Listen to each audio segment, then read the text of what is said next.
For those of you who do not know, I was a Catholic, Roman Catholic Christian, and I was born and raised in a Mangalorean family with ties to a Mangalorean community.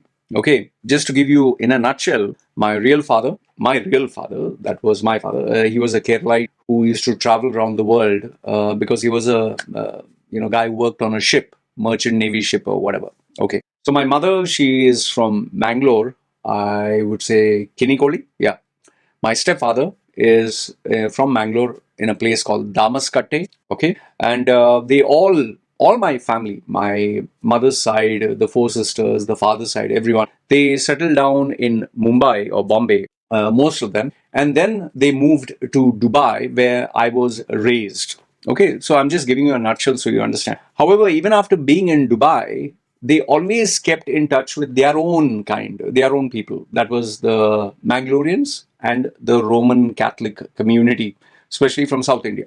Okay. However, in my family, I am the only one who not only renounced or gave up the Catholic faith, I also decided never, ever, ever to be in touch with the Mangalorian community or the Mangalorian society. Okay, now in this video, I'm going to share with you why I broke off from the Roman Catholic Church and especially the Mangalorian community, and why I refused to go back, and why I see seriously, sincerely, I don't like and I don't want, and I just that is a community I just want to keep away from. Now, before I do move further into sharing from my heart what I actually feel, remember, this is my experience and my point of view. Okay, there are a lot of limitations. Why? Because maybe I'm a bad person. Okay, maybe I'm a bad person. Maybe I'm a rebel. Maybe I didn't fit into the rules. You can make out from my face the tattoos and everything. So you'll be like, who the hell would accept you anyway? Fine, I totally agree with you. Okay, so what I'm going to share with you is with my limitations, my experience, my personality. Keep in mind also that what I'm saying is my side of the story. Maybe you need to listen to the other side of the story. Okay. Most important is, please do not use what I say to spread hate, to discriminate, or to promote racism. That is not the purpose of this video. The purpose of this video is for you to listen to someone's point of view and understand why they chose or made these drastic choices. Because remember, in my entire family, let's say there are 100 people. Okay, all my mother's relatives, my father's relatives, and everyone else. 100 people. Why is it that I am the only black sheep? Okay, so it doesn't mean that, oh, I'm a superior intellect and I was great. No, nothing like that. I will give you my thoughts, my reasons, and you can judge. Feel free to judge. Or, Loy, you're a dumbass. You are a tattooed freak. You are abnormal. Anyone would have thrown you out any normal society. Fine, I'm perfectly okay with it. Okay. And remember, this is going to be a rather long video. So watch it at 1.5x or 2x speed. And remember, I'm not going to delete any comments of yours. It's YouTube and YouTube's AI. So if you can't see your comment again, change the grammar, change the wordings until you see your comment. Having said that, I'll be very interested to read your point of view. Let's start. Now, I would describe the Mangalorean Roman Catholic Mangalorean community, or my family. I would describe my family as, lower class people suddenly being introduced to a lot of freedom, a lot of money, a lot of opportunity, a lot of wealth. So even though they are introduced to fine clothes and a good life and a modern outlook, that core, the mentality, the heart, the spirit, their behavior does not change. You can take, let's say, someone from the roadside and take him to a five-star hotel, make him wear a great three-piece suit, and give him great grooming. This thing, make him like complete new look, but he's still going to behave and act like how he is. You can't change it. Like they say, you can take a prostitute from a bar, but you cannot take the bar from the prostitute. She's always going to be, thinking like that. So I describe my family and the limited community, that Roman Catholic community that we were interacting with, as low-class people with low-class mentality, suddenly being given all this opportunity, this wealth, and these newfound,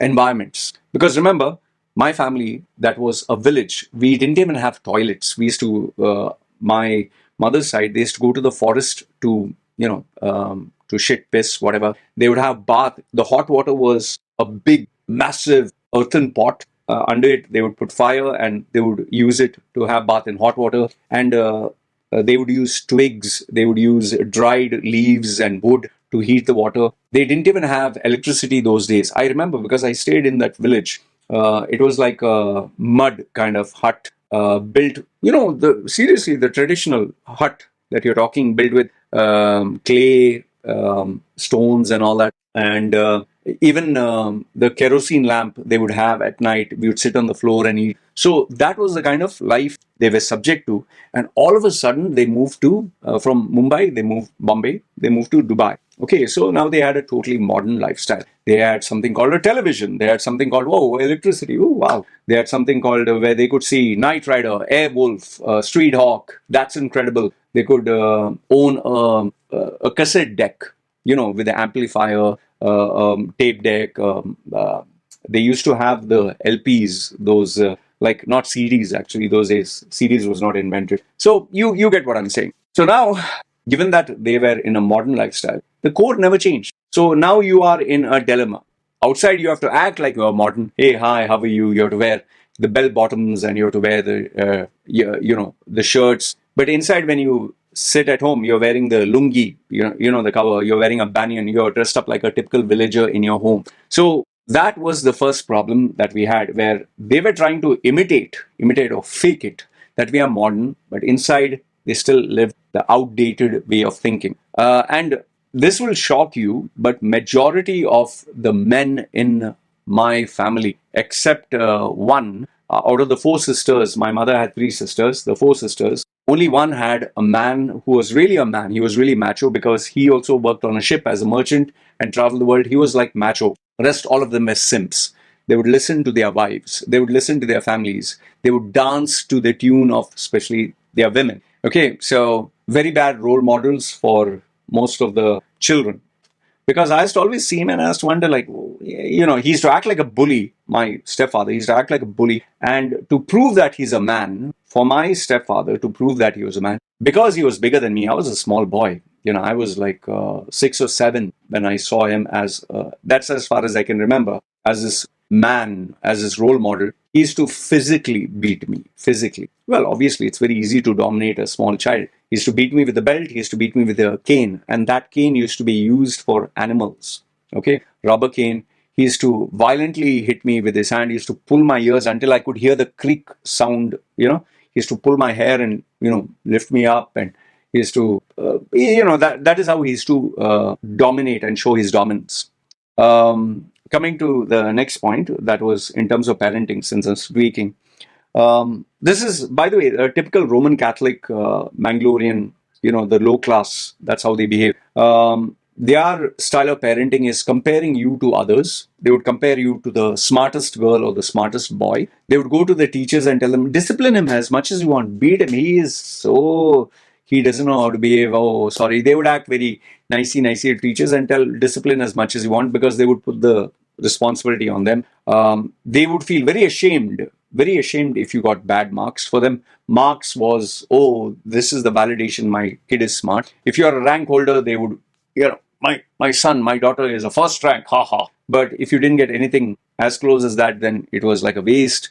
In fact, some of them were so shameless that you could get the second rank, or you could get 99 out of 100. They would say, why didn't you get the 100 out of 100? Why that 1 mark is less? Why did you get second rank? What was missing? Like, they would never be happy. They were never grateful, or they never appreciated. They always wanted more to brag and show off. Like, they would be average, but you had to be extraordinary. By the way, my stepfather, I didn't know this all the while until one day I accidentally found his documents that were his not college or high school marks. He was just 30%, like just pass marks. And I looked at him like I was a teenager by then.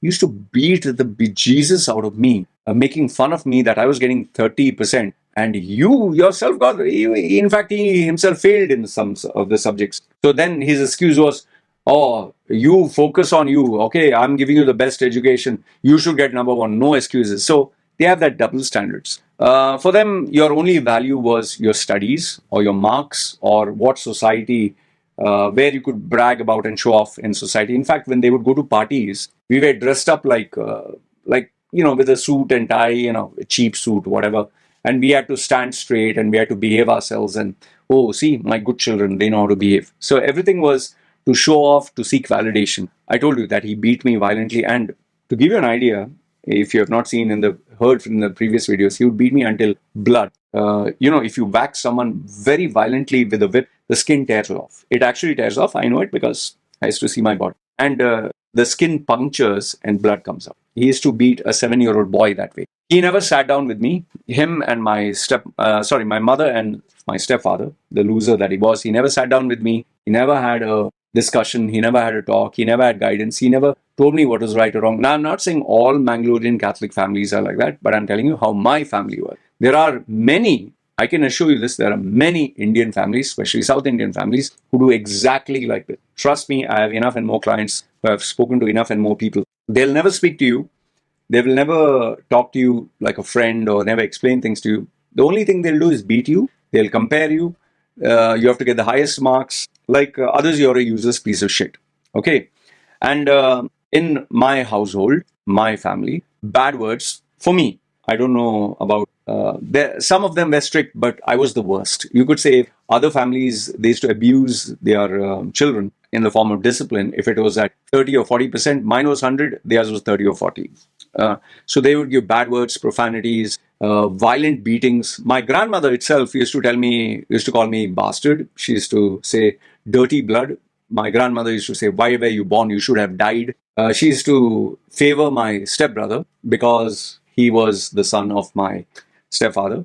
By the way, me and my half brother, we don't hate each other now. We talk to each other. We're pretty cool with each other because it was not his fault. It was just the fault of this very evil human being who was my stepfather. And him, my mother, and my half brother would sleep in the bedroom. I would sleep on the floor in the hall room alone with that bitch of a woman who is the grandmother. She died. I was very happy about it.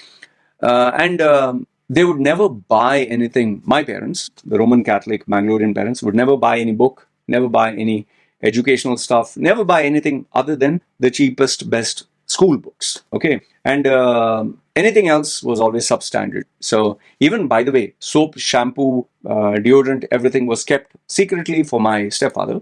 Okay. For me, the cheapest soap and the cheapest shampoo. Why? Because, and it was so useless that you couldn't even use it as a dishwasher. There was no foam coming up.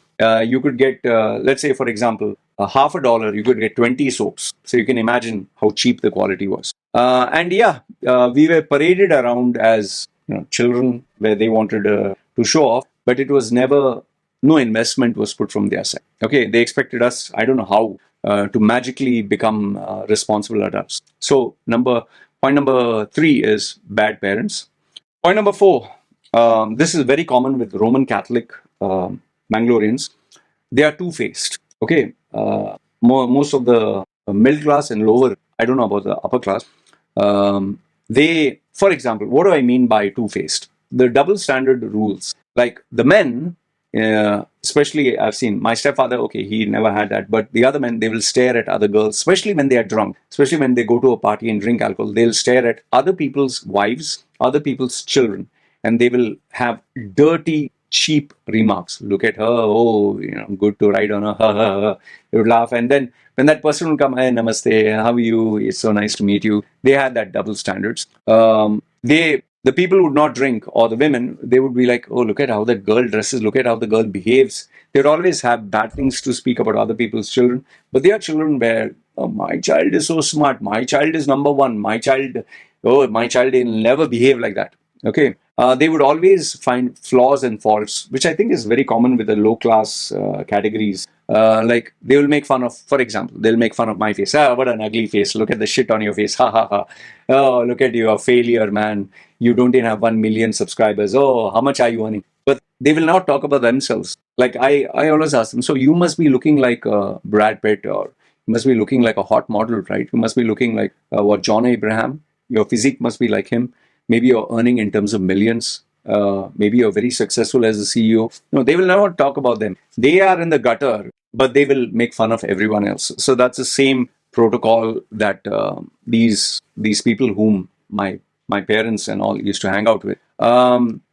Then they can smoke, they can drink. Children cannot. Okay. Now I don't know if it is evolving, but that is how the parents were in my time. And when they want something, they'll be very sweet and very nice. Okay, very sweet, very humble, and all that, which is I think very ingrained in our Indian psyche. I don't know, our behavior, our DNA. But once they get what they want, then they don't give a damn. They are not, kind of. In fact, they'll judge you. Your value is based on the position you have, on the money that you have, and how much favors you can do for them, what benefit you can give them. That is where they'll be nice to you. Otherwise, they'll give a damn. They'll care a damn. And once you have given them what they want, bugger off. Okay.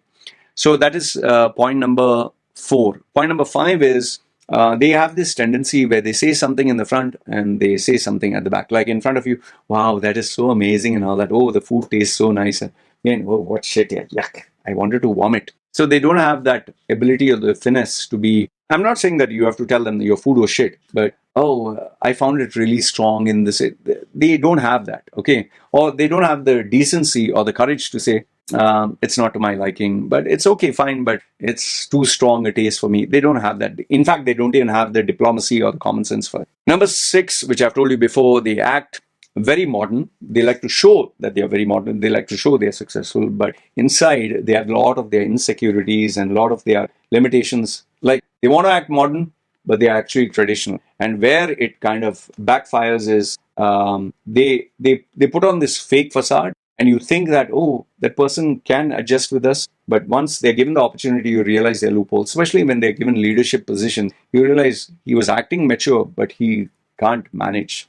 Okay. Now, the village mentality. These are 3 points, 7, 8, and 9. Number 7 is the village mentality, which they carry in, for example, the church. They will always go and dress up amazing when they go to the church, and they will always make sure they wear the maximum gold, because obviously you have to show your sense of worth. No, more the gold, more you are prestigious, successful, rich. So they would always have that, and they would always wear the best Sunday best outfit, which I guess is there in all churches. But here it was more like showing off. Okay, it is always the mentality: mine is bigger than yours. They would go to church not to pray to God, not to be spiritual, not to reflect, but rather go to church to show off, to look at others.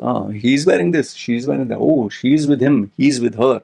Oh, this is how she dresses. And they'll try to sit in the front to show, oh God, and they'll raise their hands and they'll pray to God and they'll light the candle and they'll do all that drama to show, oh, I'm so spiritual.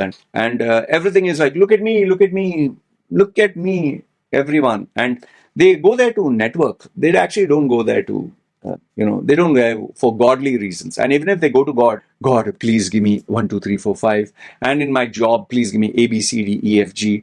And in terms of money, give me 1, 2, 3, 4, 5. Like everything is a wish list. Oh God, you're so great. Give me all this. Give me. And they'll light the candle and I want A, B, C, D. I want. Everything is want. And yeah, they have to show holy, pray in front of everyone. There's a lot of acting there. They'll do all that. Okay. And some too much spiritual acting. Okay. So, and then they carry that village mentality even when they're going for parties where, again, they dress up at their Sunday best or whatever. They're going there to look at others. They're going there to gossip. And, in parties especially, it is free alcohol. You'll always notice this with the men. They'll be looking around for the alcohol bar. When they see the bar is open, immediately they will stand and, no. Yeah, when it opens, they'll wait and see who's going first, who's going. And when they see someone who they can just strike up a conversation, alcohol bar is open, then he'll go, hey, hi, how are you? Hi. He's not gone there to say hi to him. He's just gone there for the free alcohol. Yeah. And, hey, how are things? Fine. He doesn't know him. They are not close. Yeah, fine. Hey, put scotch. 30, no, put more. Put ice, put more. Like, because there's no tomorrow. It's free alcohol. No, why to spend money? Why to leave anything? For the next 1 week he will drink. And another thing which the ladies and the children do is buffet. My mother used to actually tell me, don't eat anything from morning, don't eat. Evening when you go there, eat properly. And when you take, they'll give you a plate, they'll put the chicken, put the fish, put the meat, put the lamb, put the beef, make it a mountain. They'll not take how much you can eat. They'll take like, as if it's going to get over. They take and they waste and they throw, which I learned from my parents, and free food, no? So why to worry? And eat as much as you want. Eat for tomorrow, eat for 10 days, because you'll never get so much. Prawns, crabs, all that expensive stuff. Normally, they don't give the expensive stuff, but they will eat until you can't breathe. And yes, even when they go to public functions, it's the same story. And the reason why they go for public functions is for the freebies. That is 7, 8, 9. Point number 10 is the family politics and drama. This defines all Mangalorean Catholic. There has to be politics, there has to be gossip, there has to be drama. A will call B. What is happening with C, D, E, F? Oh, okay. Then A and B will call C and D, and E and F. What's happening with this? And then they'll, oh, by the way, A told me this, or B told me that, C told me that, F told me that. What? Why did he tell you? And they'll add masala. That action should always, otherwise it gets very boring. Did he actually say that? Yeah, that is what he said. And when they come together in the family, they'll act like, hi, how are you? And deep down, it's like still that gossip is there. And they form groups between themselves because they're jobless. Okay, they love the drama, they love the politics, and the men will fight, and no, the women will fight. Women will fight first because they're gossipy, and then the men come in between, and then after maybe a few months, they make peace. It's very common. Okay, family politics and drama. And the children just want to come and play there, but then again, they get caught in the tangle web of all this nonsense. Number 11 is there is emphasis on getting a degree, diploma, MBA, whatever. But that is all for sure. There is never emphasis on learning, self-realization, self-growth. Very rarely, if ever, do they have proper mentoring or coaching. Very rarely. And if there is anything in the form of mentoring and coaching, it is extra classes to score high marks so that they can show how big they are. Sausages to everyone. Hey, first rank. Hey, highest marks. Hey. Only then they are proud of you. But they don't want a person who has understanding of the subject or a fullness of a character. Why? Because you can't measure that. That cannot be shown off. Oh, my son is first in the class. They can't, show, oh, he went for coaching. They'll say, what is the use of the coaching? How much money he's getting? Whoa, what is the rank here? So they don't care about. Number 12 is, this one is very common with the Roman Catholic and Mangalorean community. The obsession with money. When they pray to God, it's for money. When they go say hi to someone, it's either position or power. When they are nice to you, it's because they expect this. Even when they have children, it is based on, I'll get the ROI. One kid, he can only take care of me. 2 kids, our life is taken care of. In fact, they used to tell me explicitly on my face, why are we having children? What, when you grow old, you have to take care of us. You have to, this thing, why did we make you into this world? Why did we spend so much? What is the use of having children if you can't take care of your parents? That's how they are. That's how they think. And even though it is a courtesy, but they demand for it. Okay. And whether praying to God, whether relationships, whether friendships, whatever, it's all based on money. In fact, on one hand, they want the maximum money benefit from others. But when it comes in their home and investing in themselves or let's say something worthwhile, they are absolute misers. My parents were the extreme misers where I told you shampoo, soap, shampoo.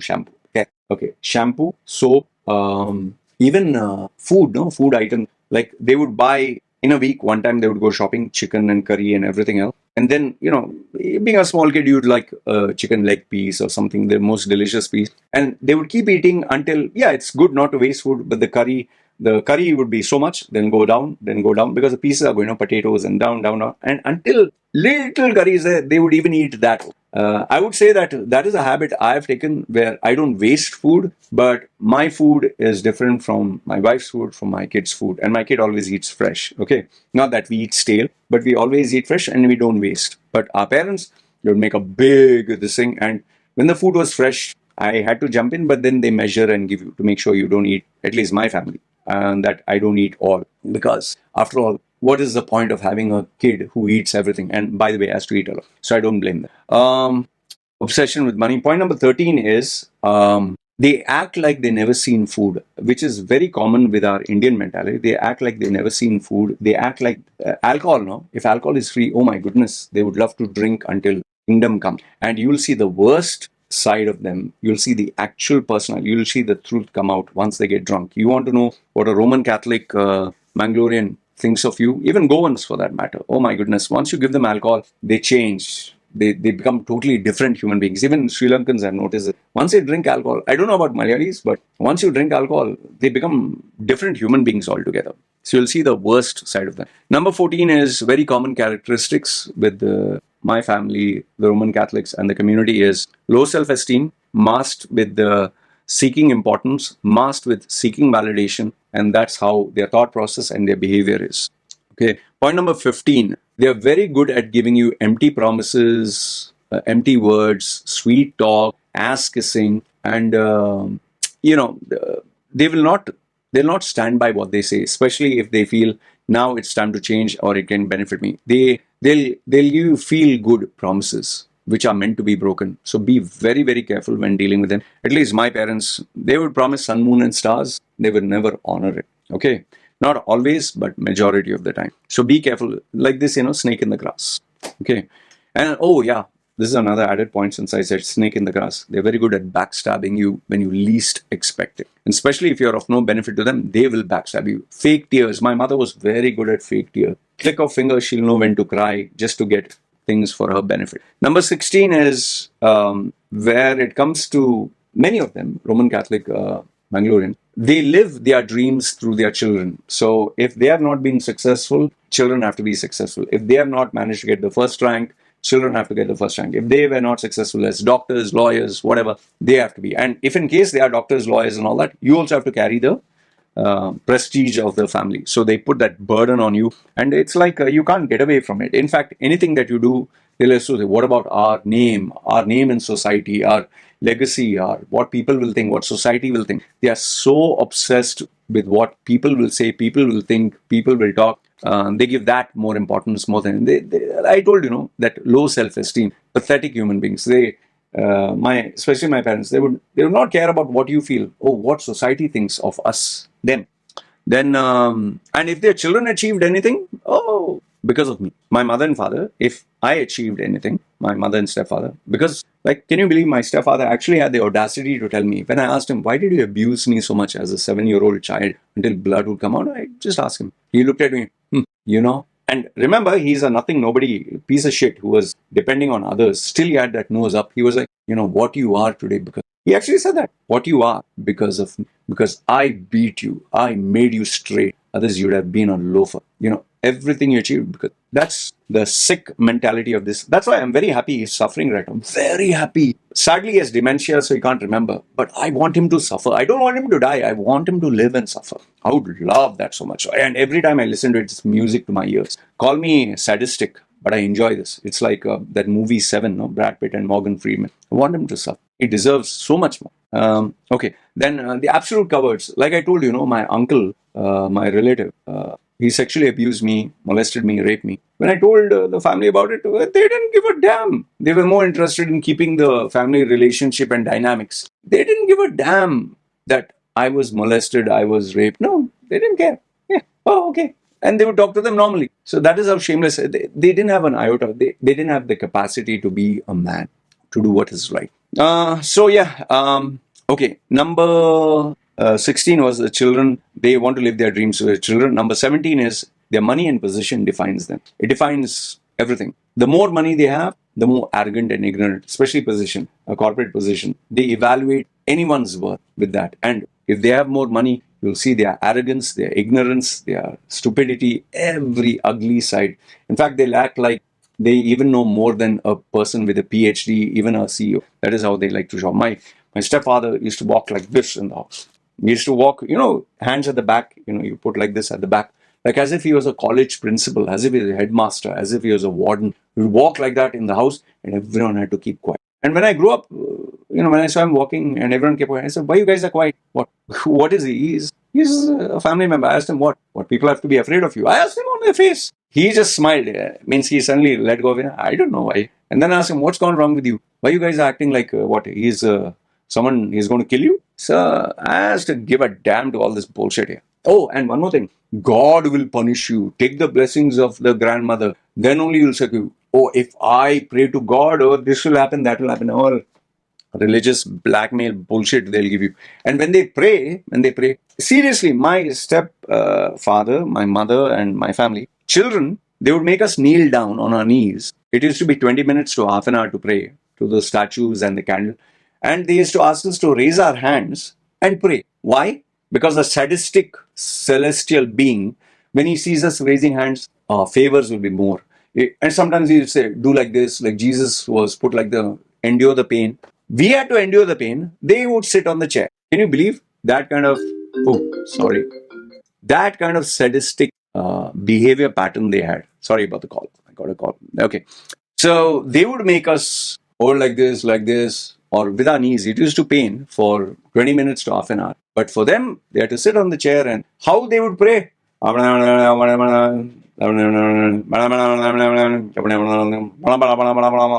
is how they would pray. They would pray to God. That was their prayer. Reading, Christian prayers. Hail Mary, full of grace, God is with thee, blessed art thou among the blessed fruit of Jesus. Holy Mary, Mother of God, pray for us sinners now and at the hour of our death. Our Father, who art in heaven, holy be thy name, thy kingdom come, your will be done. Give us this day our daily bread. Oh, this is how they would pray. It was nothing but blah, blah, blah, blah, blah, blah. Pointless. Okay. Then, so all this money and position, it would define them. That is what they were seeking. Charity was done for public recognition. That is why you go to any Mangalorean church function. They'll always have, first lighting of the lamp. They'll put the garland on a person. And the person who donated the maximum money, they call it a sponsor. But the more money you give, and especially church functions, we would like to give honorable mention to Mr. For example, Mr. D'Souza.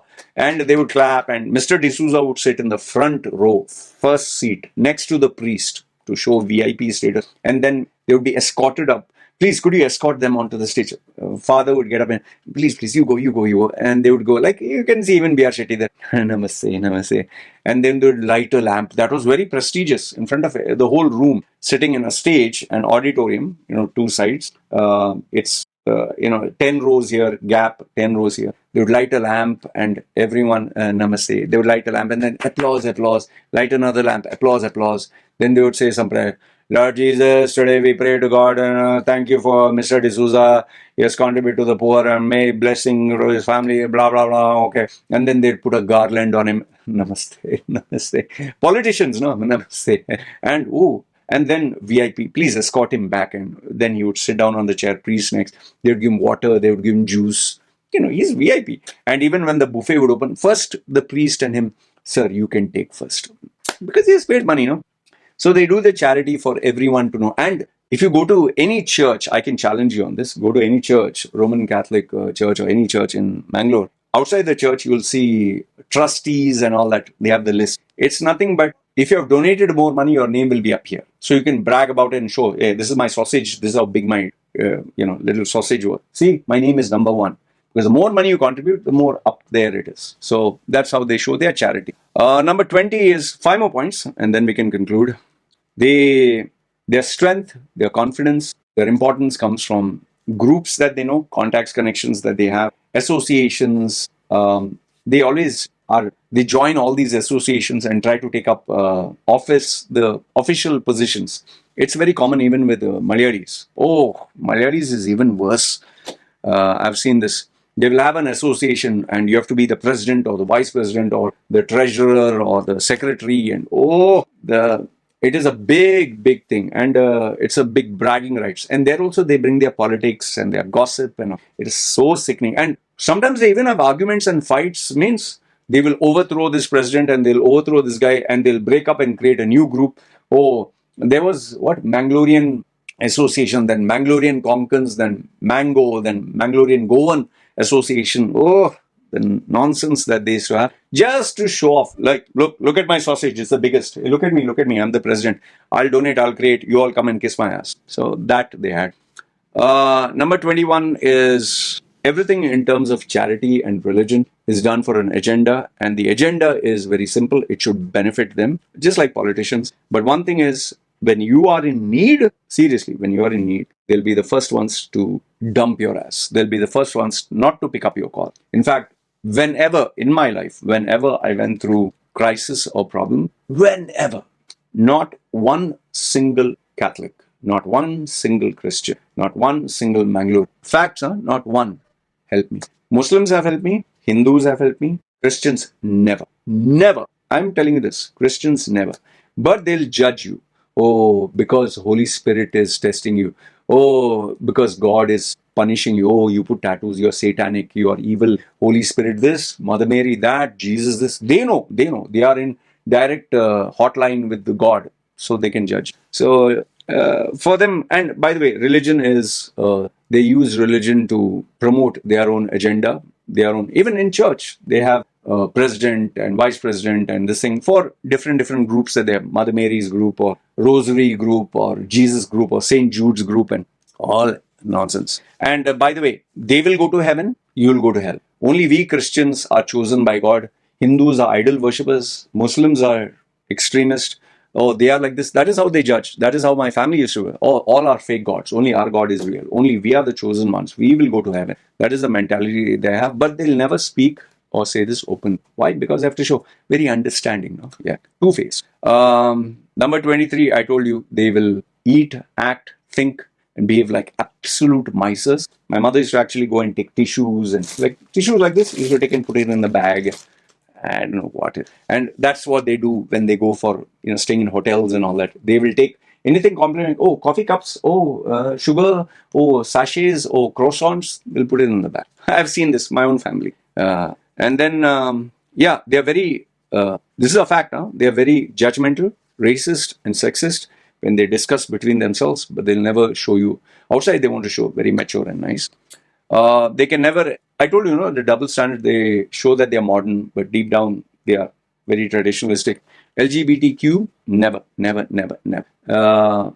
I'm against the marketing of this to children, okay, and making it a fashion statement. But anyone who is gay, homosexual, or whatever, I don't have a problem with them. I don't have a problem if they're Hindu, Muslim, Christian, whatever. And last, if not the least, I'll just give you one final example to summarize the whole thing, to show you the arrogance, ignorance, and the poisonous mentality and the evil heart that my mother, stepfather, and these relatives, not all, they have changed now, but my mother and stepfather. When I came here, I really had the intention that after I have the family, after I have my wife and kid, I want to introduce them to my mother and stepfather. I thought, at least let them know that these people were. When he had the video call, and I said, introduce my wife, my stepfather looked at her like this, didn't even smile. As if he's looking at someone low class. And then my mother, okay, and yeah, God bless you, okay. They seen the baby, hello baby, how are you, and all that, okay. My mother knew that I named her, hello Helen. Then, very polite and very nice. My stepfather, piece of shit that you are. He didn't even talk to her, say hello, nothing. Yeah, okay. As if he's a upper class, a fucking piece of shit. He's like the, like a condom that you get disgusted and throw after using. He's that much of a dirt. Okay, but I gave him the respect which he didn't deserve. Then my mother, as usual, the whore that she is, she's asking me, she's from where? Oh, is she Catholic? Oh, okay, she's Buddhist. Okay, what about her family? She want to know her family, financial status, how much money, how much land, how much this, how much money they have, and all that. Oh, what about baby? You're teaching her about Jesus. You're teaching her about Holy Spirit. About take your religion, shove it up your ass. I wanted to tell her. I just kept quiet. And then the best, which makes my mother like a dog's tail. A woman who, when I was about to end my life, and I asked her to help me, she didn't even give me a glass of water. She put down the phone and said, "Better you die." Okay. And she didn't stop there. She went and told all the relatives who were ready to help me. She convinced them not to help me. My Mangalorean Catholic relatives not to help me when I was penniless, homeless, and I was about to die. Okay. So she went all the way. And for the woman who wanted me dead and refused to even give me a glass of water, she had the audacity after I came back and I survived through this. She called me not to ask how are you and all that. I need money. When will you give your mother money? How much I spend on you? How much I spend for your education? How much I paid for your food and accommodation? All that. You have to pay me back. When will you give me back? I need money. That's what. That was the conversation she had. That was the only thing she was interested in. How much money can I give her? And the money that she deserves. Why? Because she looked after me. That was the only thing that she was interested in. And that gutter of a dog, that stepfather, thinking that they're pieces of shit. I value them up here. For them, for me, my parents are not even dog's turd. That much I look down on. After that, I realized these toxic individuals, I don't need them. I don't need them commenting on how my daughter looks, how my wife looks. That crap, bye-bye permanent. So yeah, after all this, would you if you're in my place, would you want to keep in touch with such individuals? Like I told you, if you have a friend and that friend is never there when you're in need, but when you're good, the friend is always there, but never there when you're in need. Do you need that friend? So for me, the Roman Catholic community, the Mangalorean community, who only wanted to associate with me when I was rich, famous, or whatever. Now, so many Mangalorians, so many Catholics, they get in touch with me for what? They get in touch with me for, can you help me with the job? Can you help me with money? Can you help me with this? And the best part is, these very same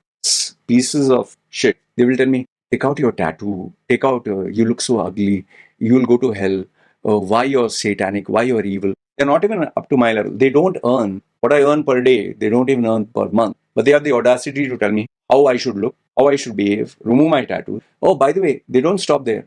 How I should teach my child the real religion, real God, not the fake God. How my wife have to baptize her and convert her to Christianity. Only then God will bless me. Why? Because they are going to heaven. They are the chosen one. They don't have tattoos. They are not evil. But they are coming to me for help. They need my help. They need my assistance for free. No money. They'll not give any money. But they will tell me and judge me and condemn me and call me ugly. Why did you spoil? Why do you make your face so ugly? Why are you satanic? Why are you evil? Why don't you believe? I didn't know your faith was so weak. You want my money, you want my help, you want all this, and then you talk shit with me like this. So now do you understand why I keep away from Roman Catholic Mangalorians? Same template follows with all other different communities, but I wanted to zero down on this. So let me know your thoughts in the comments below. Do you agree, disagree? What do you think about this? Love to hear what you have to say. All right. Like I said, I'm not trying to be racist, sexist, or whatever. I'm giving my experience with my family, the people that they mingle around that community. So maybe your experience is different, and feel free to criticize me. Maybe I'm wrong. I'd love to hear from you. All right. Take care, and love to read your